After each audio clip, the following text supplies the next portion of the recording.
La Pasión según el Evangelio de San Juan. Vimos la Pasión en los tres evangelios que se denominan sinópticos: Mateo, Marcos y Lucas. Les llaman sinópticos porque cuando escribimos los tres evangelios podemos, en una vista panorámica, ver coincidencias entre estos tres evangelios. Ahora pasamos al Evangelio de San Juan, que es un lenguaje profundamente teológico. Es el Cristo, el Hijo de Dios, el que constantemente se hace presente en la historia de la humanidad. En Mateo quería poner de manera especial el relieve en el Antiguo Testamento, en toda la historia que precede a Jesús, que está hablando de aquel que iba a venir, el Hijo de David, el Emmanuel, Dios con nosotros. Marcos nos habla de aquel Jesús que todo lo que hizo en esta tierra lo hizo bien, que cumplió la voluntad de su Padre y entregó su vida en amor por cada uno de nosotros. Y el Evangelio de Lucas es el Evangelio de la misericordia, donde lo que hizo no fue solamente en ese momento histórico, sino hasta el día de hoy. Dios perdona, Dios ama y Dios acompaña a su pueblo.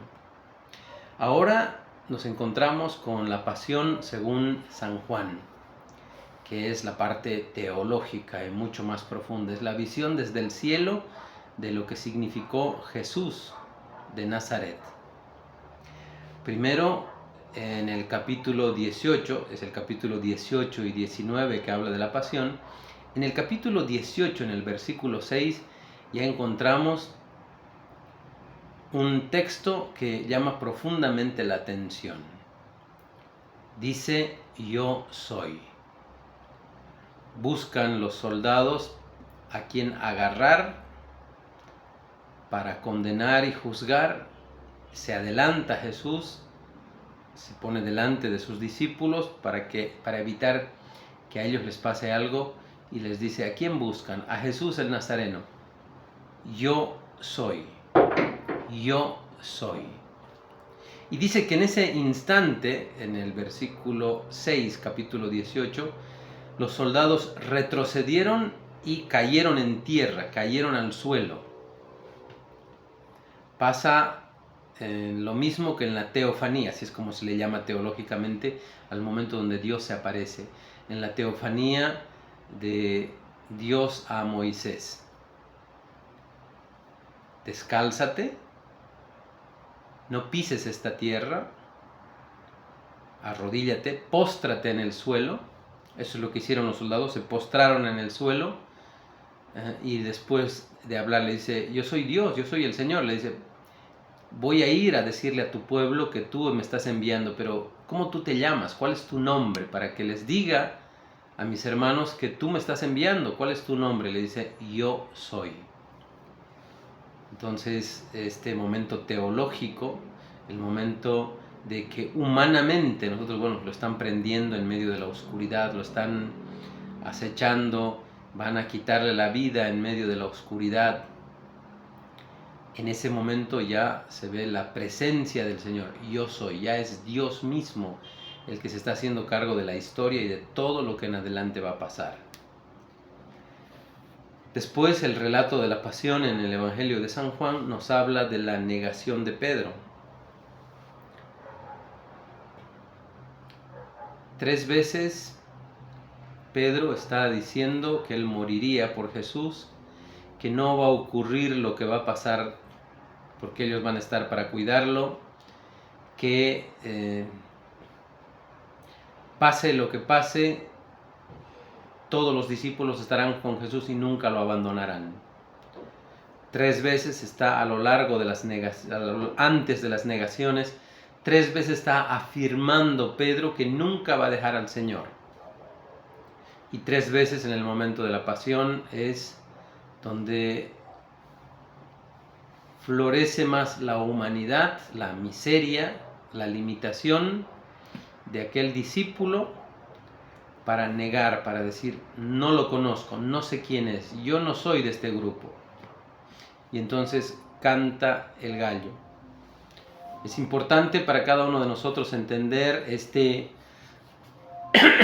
camino que es un camino de fidelidad, que es un camino de compromiso, en el cual muchas veces no valen tanto nuestras fuerzas humanas. Aquí es donde el Señor nos regala la verdadera humildad. No creer que tú y yo, por nuestra fuerza, por nuestro carácter, por nuestra espiritualidad, vamos a hacer todo lo que nos propongamos. Todo lo contrario, la espiritualidad católica comienza siempre con aquel abajarse, con aquella humildad de bajar la cabeza y decir, Señor, no puedo nada, no sé nada, sin ti no puedo hacer nada. Pedro estaba dándonos una lección en su carne propia de hasta dónde podría llegar el ser humano a decir, yo puedo hacerlo, yo con mi fuerza de voluntad, yo con mis ánimos, yo voy a hacer, voy a defenderte, voy a morir por ti. Entonces, lo que el Señor nos está pidiendo en este caso concreto es que tú y yo valoremos lo que significa la virtud de la humildad. Sin ti, Señor, no puedo hacer nada. Sin ti, Señor, mi vida no tiene sentido. Sin ti, Señor, todo es vacío. Y así es como nosotros debemos responder siempre a todas las cosas que nos propone el mundo, con una gran humildad. Decirle al Señor con humildad. Y 3 veces porque dice la palabra de Dios y el Antiguo Testamento, cuando tu hermano está haciendo algo malo, repréndelo personalmente, primera vez. Sigue haciendo las cosas malas tu hermano, pues entonces repréndelo delante de 2 personas, la segunda vez. Sigue haciendo silencio y no cambia en su manera de vivir, repréndelo delante de la comunidad, 3 veces. Y si realmente después de esas 3 veces no cambia, deséchalo como una persona que no cree en Dios, ¿no? Apártalo de la comunidad, así dice la ley, y así también lo repite Jesús. Para que tú y yo entendamos que efectivamente la ley tiene un momento en el cual termina. 1 vez, 2 veces, 3 veces se puede aguantar a las personas. Pero en el tema de Jesús, no es que a la 3ª vez pues ya está, ya lo desechamos como seguidor de Jesús, lo desechamos como una persona fiel, sino que simplemente lo abandonamos. No, según la ley podríamos decir ya deja de ser un discípulo, deja de ser un apóstol. Pero según la gracia, y más adelante en la resurrección será el mismo Pedro el que recobre nuevamente esa dignidad, cuando Jesús por 3 veces le pregunte, ¿me quieres? ¿Me amas? ¿Me quieres? Entonces siempre el Señor nos dará a nosotros la oportunidad de redimir nuestro corazón, de sanar las heridas de nuestra alma, de purificar nuestra conciencia. Siempre tendremos la oportunidad y nunca podremos tener ese pecado tan terrible de la soberbia, de creer que hay un pecado que Dios nunca puede perdonarme. Esto que yo he hecho nunca será perdonado. Esta ofensa que le he hecho a mi Señor, esto nunca será perdonado. Ni siquiera Él puede perdonarme. Ese es el pecado de la soberbia del cual habla, que ni el Espíritu Santo, el que peca contra el Espíritu Santo, no tendrá perdón. Y realmente es ese, o sea, es creer que hay algún pecado que Dios no pueda perdonarlo, ¿verdad? Después en el versículo 18, en el capítulo 31, dicen ya empezando la condena, dicen los magistrados, los levitas, los especialistas en la ley, dicen no tenemos autoridad para aplicar la pena de muerte. Cuando están a punto de juzgarlo, dicen, bueno, pues castíguenlo ustedes según sus leyes, castíguenlo ustedes según lo que tienen. Tienen un gran libro en el cual está presente la manera como tienen que castigar a los que se portan mal respecto a la vida religiosa, a todos los sentidos. Háganlo ustedes. Y ellos dicen, no tenemos autoridad para quitar la vida a nadie. Y esa es una mentira. Ellos dicen, este hombre que te lo presentamos, le dicen a los romanos, debe morir, pero nosotros no tenemos la autoridad para matarlo. ¿Acaso nos recordamos que hace un tiempo atrás, mientras Jesús estaba predicando por las aldeas, los pueblos y las ciudades, acaso nos recordamos que se presentó, se puso delante de Jesús a una mujer encontrada en adulterio? Y en ese momento, cuando esta mujer fue encontrada en adulterio, dice el texto que todos tenían una piedra en sus manos para quitarle la vida. Si ellos efectivamente, como dice el versículo, el capítulo 18, versículo 31, dice, no tenemos autoridad. Obviamente, si no habrían tenido autoridad para quitar la vida a alguien, no se les habría ocurrido presentarla a la mujer delante de Jesús, decirle, según la ley esta mujer debe morir. Y todos estaban con sus piedras, claro, si no habrían tenido autoridad para quitar la vida a alguien, pues simplemente habrían dicho, no, la vamos a expulsar de nuestro pueblo, lo que sea, pero estaban allí con la intención de quitarle la vida. Y antes de eso probablemente a muchas personas les habrían quitado la vida apedreándolas, o sea, no era algo extraño. Sí podían decidir sobre la vida de la comunidad de los judíos. Después de la resurrección, unos días más tarde, o sea, ahí está la otra prueba clarísima de que ellos sí pueden por mano propia tomar justicia, está Esteban, que dice, veo al cielo abierto, después de la muerte de Jesús, dice, veo al cielo abierto y al Hijo del Hombre sentado a la derecha de Dios. Entonces ellos dicen, es una blasfemia, y en ese instante lo matan a pedradas. O sea que es una mentira que ellos no podían ejecutar a una persona porque había incurrido en un pecado. Solamente lo que ellos querían era lavarse las manos. O sea, no solamente como Pilato lo hizo en su momento, sino de una manera más absurda. O sea, hacerse los religiosos y decir, en realidad nosotros no le quitamos la vida. Fueron los romanos los que quitaron la vida a este hombre, a este judío bueno, que bueno, algunos decían que era un profeta, pero no fuimos nosotros. Entonces, creo que es tan importante y tan necesario que en este camino de nuestra fe nosotros entendamos que muchas veces juzgamos y decimos de un sacerdote, de un obispo o del papa palabras que nunca deberían haber pasado ni por nuestra mente, ni por nuestro corazón, ni menos por nuestros labios. Es un mal sacerdote, es un mal obispo, es un mal papa. A nosotros no nos corresponde juzgar ni a una religiosa, ni a una consagrada, ni siquiera a un fiel hermano nuestro que participa de nuestros grupos de oración. Esta es una persona mala. Lo que nos corresponde a nosotros es rezar por esa persona, pedirle al Señor que en su camino haya conversión, que de verdad se encuentre con Dios y en ese encuentro sea para él el momento en el cual cambie por completo su vida. Si nosotros no creyéramos en lo importante que es rezar por la conversión de los pecadores, pues en nuestra iglesia no habría existido un San Pablo, no habría existido el apóstol de los paganos, no existiría San Pablo. En la iglesia no existiría un San Agustín, santo doctor de la iglesia, no existiría, porque en su biografía lo que precede a él antes de conocer a Jesús es una vida negativa, contraria, inmoral. Si seguimos con estas maneras de pensar, pues no existiría un San Francisco de Asís, tampoco un San Ignacio de Loyola, y tantos otros santos y santas en la historia de la iglesia, que en un momento de su caminar no eran precisamente, pues no nacieron con una aureola ni con alitas volando, ¿no? Entonces, no, que en un momento de su historia fueron, por su manera de ser, por su comportamiento, apartados del Señor, vivían apartados del Señor. pero fue la gracia y la misericordia la que los trajo nuevamente, la que convirtió sus corazones y hizo de ellos hombres y mujeres santos, ¿verdad? Entonces ya empezamos, ¿no? El padre de la mentira y se está haciendo cargo, el demonio que es el padre de la mentira se está haciendo cargo.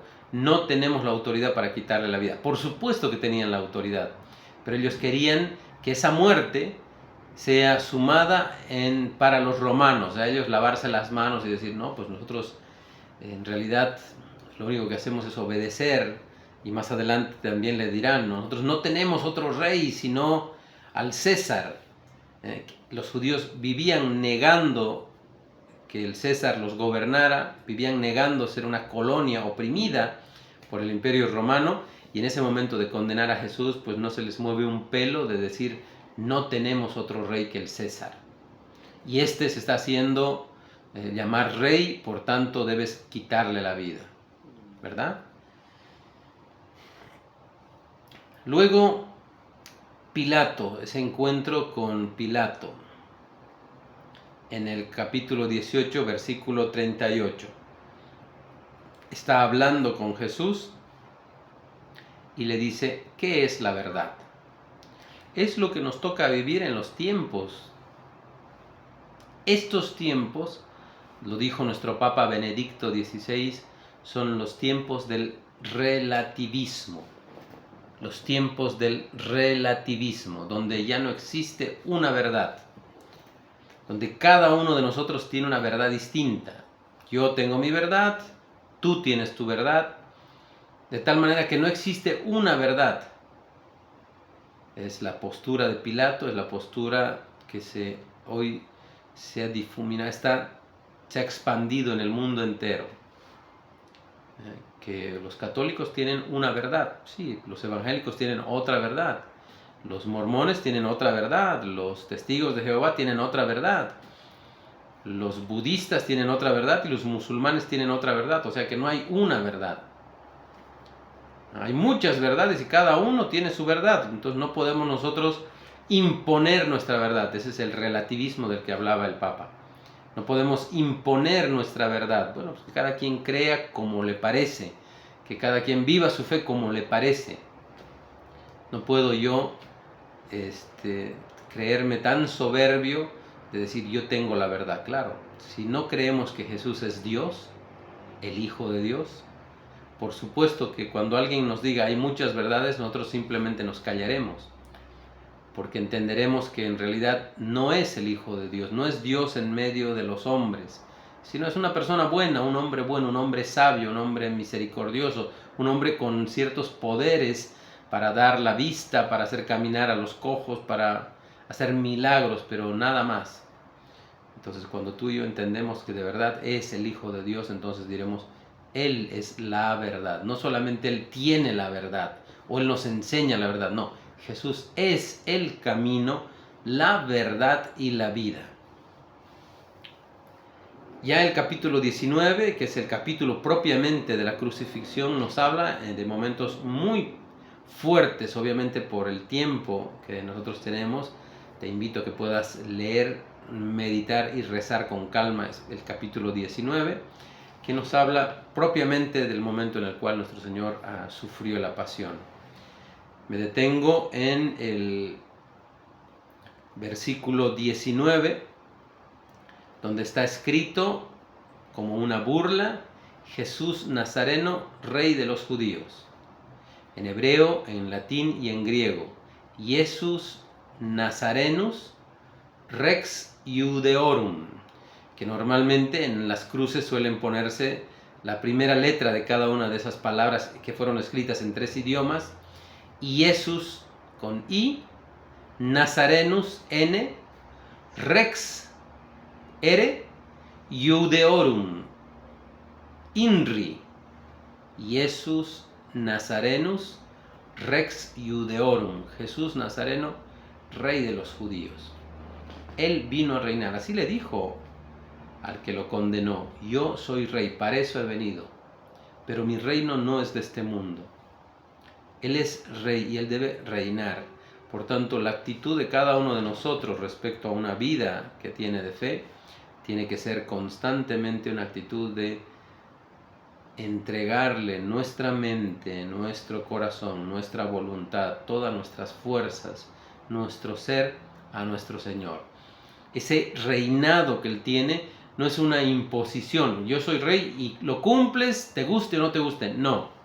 El reinado que tiene es un reinado espiritual en el cual solamente si tú permites que Él lo reconoces como tu rey, entonces tú puedes empezar a decir, tú reinas sobre mi vida, reinas sobre mi familia, reinas en mi corazón, reinas en mi patria.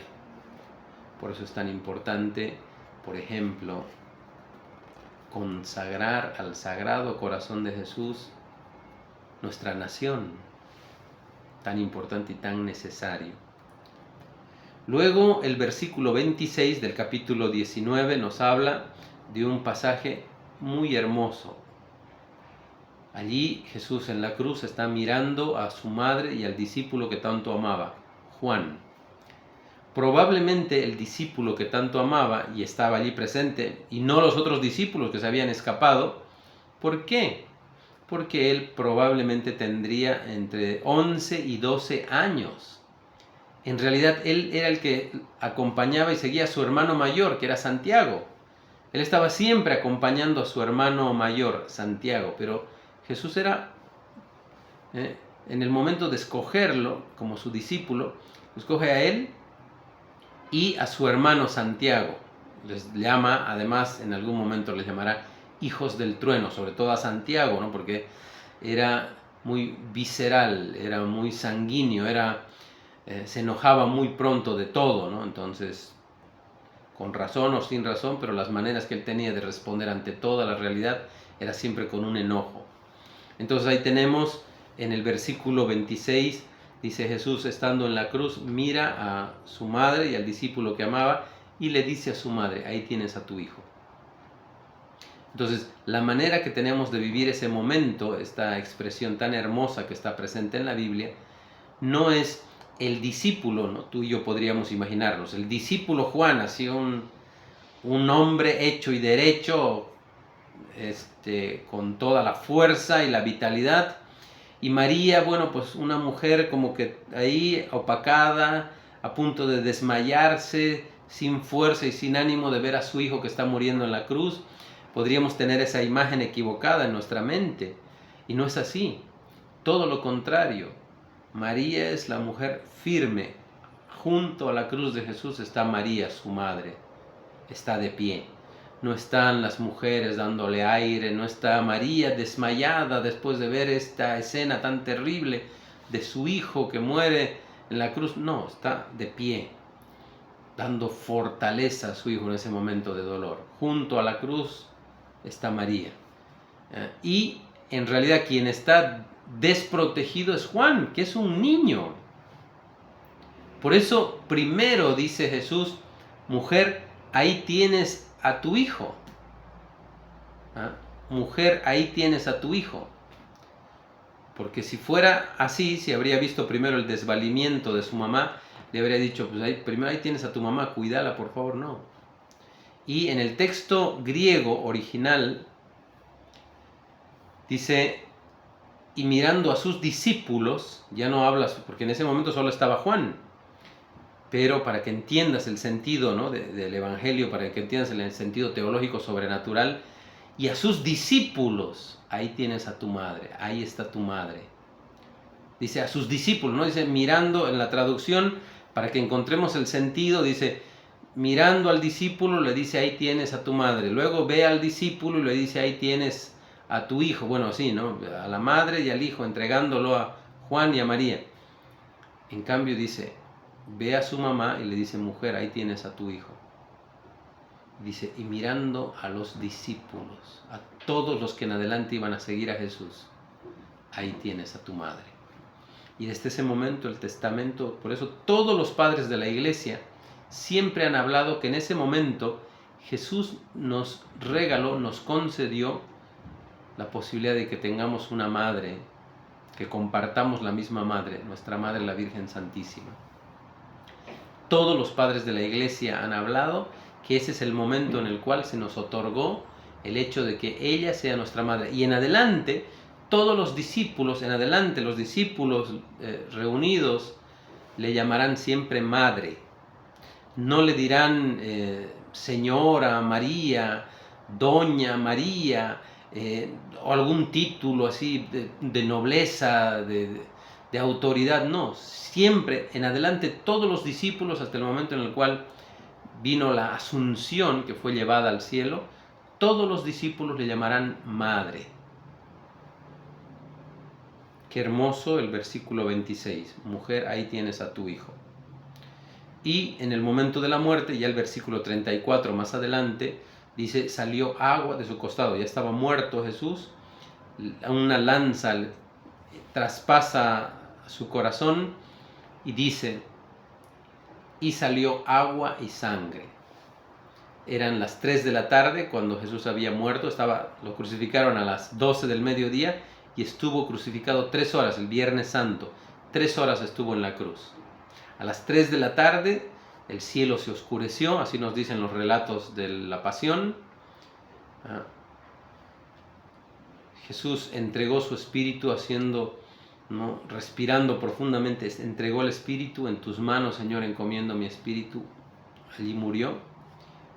Y en ese momento el soldado, para confirmar que efectivamente estaba muerto, agarró su lanza y la traspasó. Pero ya estaba muerto, ¿no? No es que la lanzada fue el motivo de su muerte, ya estaba muerto.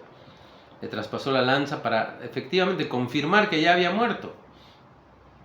Y en ese momento dice que de su costado abierto salió agua y sangre. Como es un evangelio teológico, entendemos que allí está el agua del sacramento del bautismo. Del costado abierto de Jesús nace la iglesia.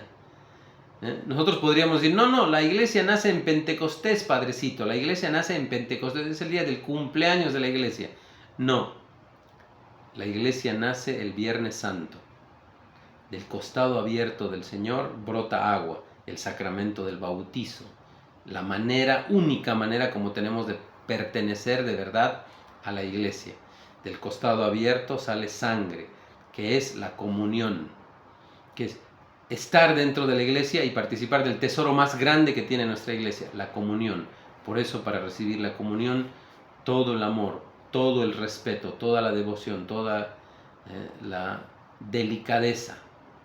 Nunca comulgar recibiendo a Jesús en la mano, siempre que te la dé en la boca. Y mejor si quien te da en la boca la comunión es un sacerdote, no los ministros. Los ministros extraordinarios de la comunión han sido instituidos dentro de la iglesia para llevar la comunión a los enfermos, a las clínicas, a los hospitales, a las casas. No para ayudar al Padre, como la cola es tan larga, para que la cola sea menos larga y se acabe más rápido la misa. Entonces el hecho de que haya un ministro que lo único que hace es ir a la iglesia a dar la comunión en la misa es perder el sentido de lo que significa ese ministerio. Lo que tiene que hacer es dar la comunión y llevar la comunión donde el sacerdote no podría ir, a hospitales, a clínicas, no le da la vida, ¿no? Entonces, llevar la comunión a esos lugares, o a una casa donde hay una persona mayor que no puede, por motivos de salud, no puede moverse, y entonces se le lleva la comunión. No es para estar ahí 5 ministros a mi izquierda, 5 ministros a mi derecha, y si iba a dar la comunión en 10 minutos, pues ahora la voy a dar en 2 minutos, porque aquí estamos 10 personas dando la comunión. Mientras más rápido termine la misa, mejor. Eso es una mentalidad de poco respeto respecto a la Eucaristía, ¿no? Y finalmente, ya para concluir, Nicodemo, en el versículo 39. Cuando murió Jesús, hubo un sacerdote, un maestro de la ley, que su cuerpo ya sin vida lo preparó, hizo las oraciones pertinentes antes de enterrarlo. Rezar por los fieles difuntos, y creo que esto es importante como un resumen para nosotros, ¿verdad? Que nosotros no rezamos por los difuntos, bueno, una vez al año o 2 veces al año. Nosotros deberíamos rezar por nuestros fieles difuntos siempre. ¿Cuánto tiempo? según el tiempo que tú has, según la medida del amor que les has tenido. Si has amado poco a esas personas, seguramente a los 5 años o 10 años de que hayan muerto te vas a olvidar de ellos.